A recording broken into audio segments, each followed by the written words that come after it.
Mga tol, ito nga pala yung pang 11 days na pagpunta ko dito sa Gladiator and Sparta Fitness Gym.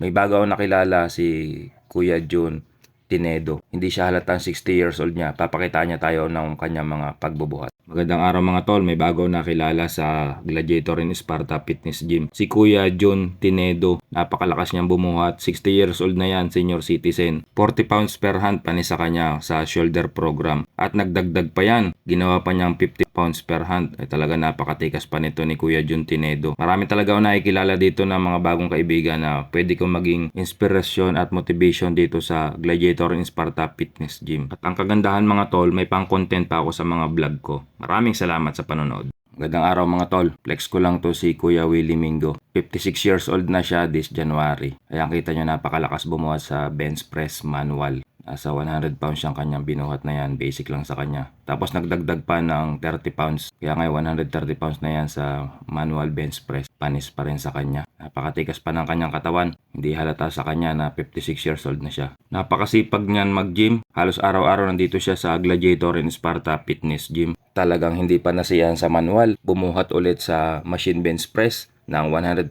pounds ay talaga napakalakas pa. Ang hinahangaan ko dito hindi yung purong lakas. Mas hinahangaan ko sa kanya yung sipag at consistency niya sa pag-gym.